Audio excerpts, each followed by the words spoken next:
హరే కృష్ణ. కృష్ణ భక్తి మార్గంలో పరిపూర్ణత సాధిస్తే మెల్లిమెల్లిగా జ్ఞానము విజ్ఞానము రెండూ మనకు దొరుకుతాయి.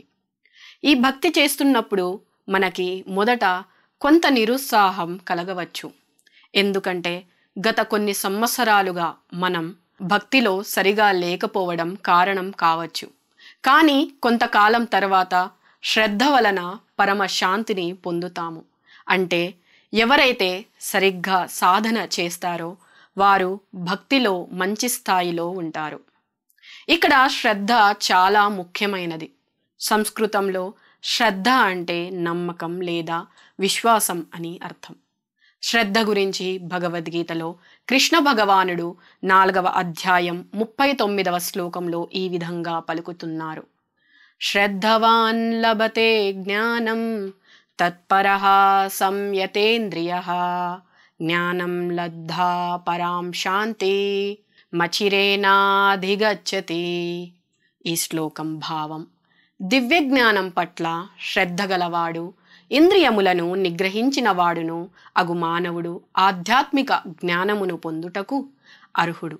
దానిని సాధించి అతడు శీఘ్రముగా పరమ శాంతిని పొందును. అనుమానంలో ఉన్న వ్యక్తికి అంటే విశ్వాసం, శ్రద్ధ లేని వారికి కృష్ణ భక్తి లభించడం చాలా కష్టం.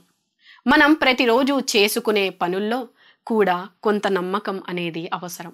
అది లేకపోతే చిన్న చిన్న పనులు కూడా మనం చేసుకోలేము. ఉదాహరణకి మనం ఒక రైలు లేదా విమాన టికెట్ కొన్నప్పుడు ఆ విమాన సంస్థ మనల్ని గమ్యస్థానానికి చేరుస్తుందని మనం విశ్వాసం చూపుతాము, అంటే నమ్ముతాం కదా. ఆ నమ్మకం లేకపోతే మనం ఆ ప్రయాణం చేయలేము కదా. నమ్మకం లేకపోతే ఈ భౌతిక జగత్తులో జీవించడం కూడా కష్టమే. మరి అలాంటప్పుడు ఆధ్యాత్మిక అభివృద్ధి సాధించాలంటే ఎంత విశ్వాసం, శ్రద్ధ ఉండాలి.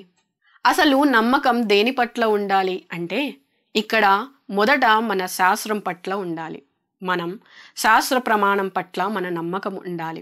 ఏవో తెలియని సంస్థల ప్రయాణ టికెట్ను మనం కొనము కదా. భగవద్గీత ఆచార్యులైన కృష్ణ భగవానుని పట్ల మనం శ్రద్ధ అంటే నమ్మకం కలిగి ఉండాలి. అయితే మనకు విశ్వాసం ఎలా కలుగుతుంది? ఇది ఇంద్రియ నిగ్రహం వలన మనకి లభిస్తుంది. చెప్పాలంటే మనలో చాలామంది మన ఇంద్రియాలకు తృప్తి చేకూర్చడం కోసమే ఈ ప్రపంచంలో జీవిస్తున్నాం. అంటే కేవలం బాహ్య సుఖం కోసమే. అలా కాకుండా ఇంద్రియ నిగ్రహం ద్వారా మనం ఎప్పుడైతే శ్రద్ధ కలిగి ఉంటామో ఆ విధంగా చేసినప్పుడు మూర్ఖత్వం నశించి మనకి జ్ఞానం సిద్ధిస్తుంది. ఆ జ్ఞానం వలన కలిగే ఫలమే భగవంతుడు ఈ శ్లోకంలో చెప్పిన పరమ శాంతి. ఇక్కడ ఇంద్రియాలను జయించిన వారికి త్వరలోనే శ్రద్ధ అనగా విశ్వాసం అనేది ఏర్పడుతుంది అని శ్రీకృష్ణ భగవానుడు సూచిస్తున్నాడు. భగవంతుడైన శ్రీకృష్ణుని పట్ల శ్రద్ధ అనగా విశ్వాసం కలిగిన తర్వాత సాధన చేసే అతను ఈ ప్రపంచంలో అందరికంటే ఎక్కువ ఆనందంగా ఉన్నాడని భావిస్తాడు. ఇక్కడ ఈ సూత్రాన్ని నమ్మకంతో మనం పాటించాలి. శ్రీకృష్ణుని లేదా అతని ప్రతినిధి అంటే ఆధ్యాత్మిక గురువు మాటలను శ్రద్ధగా అనగా విశ్వాసంతో ఉన్నట్లయితే మనకు సరైన జ్ఞానం కలిగిన తృప్తి కలుగుతుంది. భగవద్గీత 4వ అధ్యాయం 40వ శ్లోకంలో ఇలా చెప్పబడింది: అజ్ఞశ్చ శ్రద్ధధానశ్చ సంశయాత్మా వినశ్యతి నాయం లోకో అస్తి న పరో న సుఖం సంశయాత్మనః.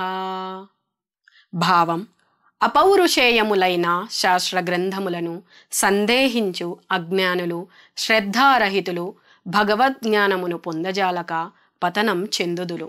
సంశయాత్మములైన వారికి ఈ లోకంలో కాని పరలోకములో కాని సుఖము లేదు.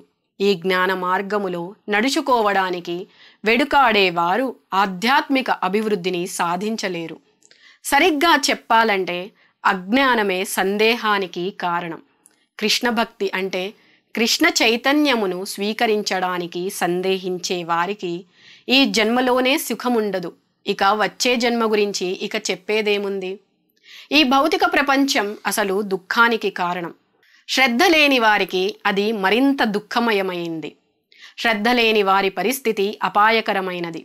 ఒక బ్యాంకులో మనం లక్షల కొద్దీ డబ్బు దాచుకుంటాం కదా, దాన్ని ఎప్పుడూ మూసివేయరని మనం నమ్ముతాం, అంటే విశ్వాసం చూపుతాం. ఆ విశ్వాసము ఉన్నందువలననే మనం బ్యాంకులో డబ్బులు దాచుకుంటాం. బ్యాంకులలోనూ విమాన సంస్థలలోనూ విశ్వాసం ఉన్నప్పుడు వైదిక గ్రంథాలలో ఎందరో మహర్షుల చేత పరమ ప్రామాణికం అని అంగీకరించబడిన కృష్ణ భగవానునిలో మనం ఎందుకు విశ్వాసం ఉంచరాదు? అంతేకాదు, శంకరాచార్యులు, రామానుజాచార్యులు, శ్రీ చైతన్య మహాప్రభు వంటి గొప్ప ఆచార్యుల అడుగుజాడలో నడవడమే మన కర్తవ్యం.